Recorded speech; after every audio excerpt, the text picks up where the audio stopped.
যে তাহলে কি যুক্তরাষ্ট্রই হাসিনাকে নামিয়ে দিল? আপনাদের নিশ্চয়ই মনে আছে এই মাসের 13 তারিখে যুক্তরাষ্ট্রে ডোনাল্ড ট্রাম্প এবং নরেন্দ্র মোদীর যে বৈঠক হয়েছিল, সেই বৈঠকের পর সংবাদ সম্মেলনে ভারতীয় এক সাংবাদিকের প্রশ্ন ছিল ডোনাল্ড ট্রাম্পকে উদ্দেশ্য করে যে বাংলাদেশে যে রাজনৈতিক পট পরিবর্তন হয়েছে, এই ক্ষেত্রে যুক্তরাষ্ট্রের ডিপ স্টেটের কোনো ভূমিকা ছিল কি না, মানে যুক্তরাষ্ট্র অফিসিয়ালি অথবা আনঅফিসিয়ালি এখানে কোনো ভূমিকা রেখেছিল কি না, এখানে টাকা পয়সা দিয়ে কোনো রকম প্রভাব বিস্তারের চেষ্টা করেছিল কি না, এরকম প্রশ্ন ছিল। সেই প্রশ্নের উত্তর ডোনাল্ড ট্রাম্প সরাসরি উড়িয়ে দিয়েছেন, না তার কোনো কিছু ছিল না। তারপর তিনি বলেছেন যে এই বিষয়টা অনেক দিন ধরে ভারতের প্রধানমন্ত্রী ওনারা নাকি দেখাশোনা করছেন, ওনারা জানেন, এই প্রশ্নের উত্তর উনিই দিবেন। এবং যথারীতি নরেন্দ্র মোদীর দিকে যখন উনি প্রশ্নটা ঠেলে দিলেন উত্তর দেওয়ার জন্য, মোদী কিন্তু কোনো উত্তর দেননি, উনি বরং অন্য প্রসঙ্গে চলে গিয়েছিলেন। এবং বিষয়টা যেটা দাঁড়িয়েছিল বটম লাইন, সেটা হলো যে যুক্তরাষ্ট্র, বিশেষ করে ট্রাম্প সরাসরি অস্বীকারই করেছেন যে আমাদের এখানে ওনাদের কোনো ভূমিকা ছিল না এক্ষেত্রে।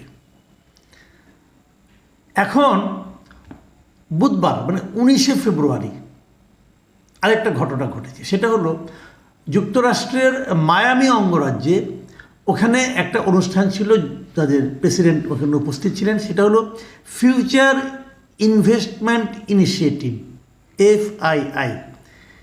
এখানে উনি বক্তৃতা দিচ্ছিলেন। এই অনুষ্ঠান মানে কি, এখানে একটা প্রায়োরিটি সামিট ছিল, সেই সামিটে উনি বক্তব্য দিচ্ছেন। এবং ওখানে বক্তব্য দিতে যেয়ে বাইডেন প্রশাসন সারা দুনিয়ার কোথায় কোথায় অপ্রয়োজনীয় অর্থ বরাদ্দ করেছেন এবং করছিলেন তার একটা তালিকা উনি এখানে দিয়েছেন। বলাই বাহুল্য যে ওনার মানে সঙ্গে যে থাকেন এলন মাস্ক, ওনার সহযোগী ইদানিং ধনকুবের, এই এলন মাস্ক কিন্তু এই তালিকাগুলো বেসিক্যালি তৈরি করেছেন। উনিও এই সরকারি সক্ষমতা বিভাগ নামে একটা প্রতিষ্ঠান, একটা জায়গায় ওনাকে ঢুকানো হয়েছে এবং উনি দেখছেন কোথায় কোথায় অপচয় হচ্ছে, কোথায় কোথায় খরচ কমানো যায় এরকম। এবং এটা দেখতে যেয়ে দেখেছেন USAID নামে যে প্রতিষ্ঠানটা যুক্তরাষ্ট্রের এতদিন ধরে ছিল, এটাকে উনি একদম বিলুপ্তই করে দিয়েছেন। এই USAID-এর মাধ্যমে সারা দুনিয়ায় তারা প্রচুর টাকা পয়সা বিভিন্ন কারণে, গণতন্ত্রের নামে, গণতন্ত্রের বিকাশের নামে, রাজনৈতিক প্রতিষ্ঠানকে শক্তিশালী করার নামে নানা রকমভাবে তারা টাকা পয়সা দিত। তো এখানে উনি একটা তালিকা দিয়েছেন এবং কোটি কোটি ডলারের তালিকা একটা, এবং সেই তালিকার মধ্যে উনি কোনো দেশের নাম, ইন্ডিয়ার নাম বলেছেন। ইন্ডিয়ায় যে গত নির্বাচনটা হলো, সেই নির্বাচনে যাতে নাকি অধিক সংখ্যক লোক ভোট দিতে আগ্রহী হয়, এই জন্য যুক্তরাষ্ট্র প্রায় $21 মিলিয়ন ব্যয় করেছেন। এরকম অনেক দেশে, নেপালে আরও বেশি, তো এরকম বিভিন্ন জায়গায় ওনারা ব্যয় করেছে। এর মধ্যে বাংলাদেশের নামটাও আছে।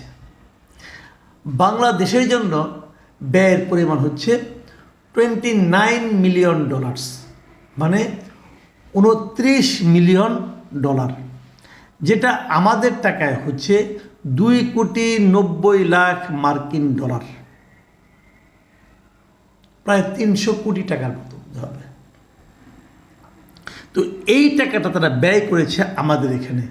কেন করেছে? সেখানে বলা হয়েছে যে বাংলাদেশের রাজনৈতিক পটভূমি শক্তিশালী করার উদ্দেশ্যে এই টাকাটা বরাদ্দ দিয়েছে বাইডেন প্রশাসন। এটা যে মাত্র একবার দিয়েছে তা কিন্তু না, USAID তো আমাদের এখানে অনেকদিন ধরেই কাজ করে, তার মানে এর আগেও এই টাকাগুলি ব্যয় হয়েছে। এই যে জিনিসটা ব্যয় হওয়াটা আমাদের রাজনৈতিক পটভূমি শক্তিশালী করার জন্য যুক্তরাষ্ট্রের এই যে আগ্রহ এবং নানা প্রতিষ্ঠানের মাধ্যমে অর্থ বিনিয়োগ, বেসিক্যালি এটাই ডিপ স্টেট বলা হয়, এইগুলিকে ডিপ স্টেট বলা হয়। সেখানে CIA-র ইনভলভমেন্ট, সেখানে আরও গোয়েন্দা সংস্থাগুলোর ইনভলভমেন্ট, এগুলি ডিপ স্টেটের কাজ।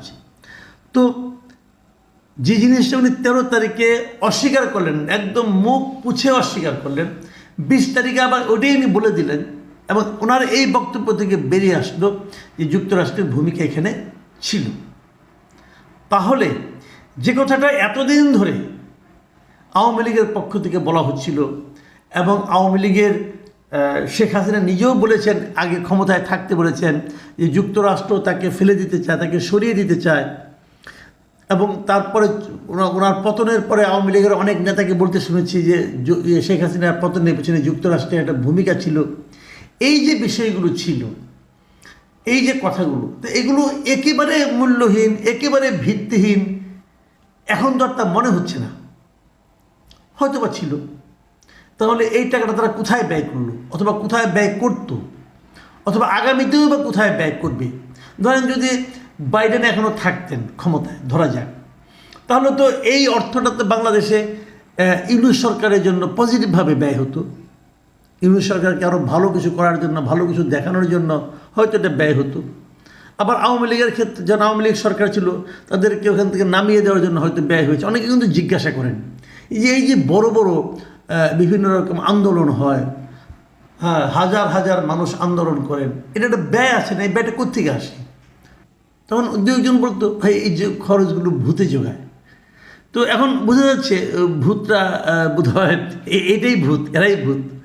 আমি ঠিক জানি না আসলে কি, কিন্তু এই কথার থেকে আবার অনেকে ভুল বুঝতে পারেন। অনেকে ভুল বুঝতে পারেন এই কারণে, অনেকে ভাবতে পারেন যে তাহলে কি যুক্তরাষ্ট্রই হাসিনাকে নামিয়ে দিল? না, আমি কিন্তু তা মনে করি না। যুক্তরাষ্ট্র যেমন নামিয়ে দিতে পারে না এককভাবে, ভারতও তেমনি কোনো একটা সরকারকে ধরে রাখতে পারে না। ভারত নিশ্চয়ই হাসিনা সরকারকে ক্ষমতায় রাখতে চেয়েছিল, পারে নাই। যুক্তরাষ্ট্রই নামিয়ে দিতে চাইলে যুক্তরাষ্ট্র আরও আগেই নামিয়ে দিত। আগে কি তারা চেষ্টা করে নাই? তারা চেষ্টা সবসময় করেছে।